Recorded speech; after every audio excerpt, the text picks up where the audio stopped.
Это то, что каждый христианин должен знать об исламе. Сейчас не самое подходящее время оставаться в неведении относительно того, чему учит ислам. Не каждому христианину нужно много знать об исламе. Но некоторые основы, я бы сказал, должны быть общеизвестны среди христиан. Ислам появился после христианства, и у него есть много ответов на христианство.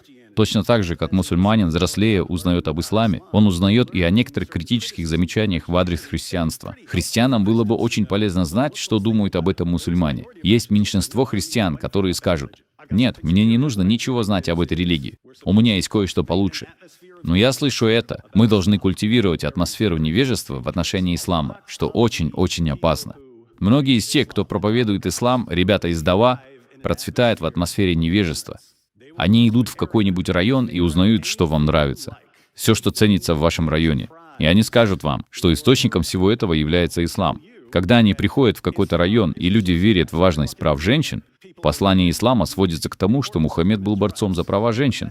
Он, пожалуй, величайший феминист, который когда-либо жил. Вы, ребята, смеетесь. Я рад, потому что иногда люди не смеются, потому что ничего не знают. Мусульманский проповедник приезжает в такие места, как на Запад, например, где ценится наука. И они говорят: Коран — это научный шедевр, он полон научных открытий. Если вы не знаете, что на самом деле говорится в Коране и насколько это абсурдно, угадайте что? Люди принимают ислам, основываясь на этом. Во время распространения ислама в афроамериканском сообществе в 60-х годах проповедовалось, что христианство — это религия белого человека. Ислам освобождает людей. Если вы знаете историю о том, кто покупал, владел, продавал и обменивал чернокожих африканских рабов, то это Мухаммед. Христиане в конечном итоге просто покончили с рабством в Европе. Перенесемся на несколько столетий вперед. Уже нет рабов, и вам нужен дешевый источник рабочей силы, и вы хотите приобрести рабов. Вы больше не можете ездить в Европу. Где процветала работорговля? В Африке. Почему? Нет, не христианства. В 60-х годах никто не был в состоянии ответить на это. Никто не знал, что Мухаммед покупал, владел, продавал и обменивал чернокожих африканских рабов. Никто этого не знал, и никто не мог возразить на это. И это позволяет религии распространяться в атмосфере невежества. Сегодня источники повсюду вокруг нас. Любой, кто захочет, может просто зайти в интернет и найти источники. Какое оправдание сейчас? Я не знаю. Невежество — это своего рода добродетель. Я не знаю, когда это произошло, но я не согласен. Мы достигли такого исторического момента, когда христианам необходимо знать, с чем мы имеем дело. И это лишает ислам самого мощного преимущества. Есть еще много людей, которые не знают, с чем они имеют дело. Если это изменится, то ислам потеряет свое самое мощное оружие.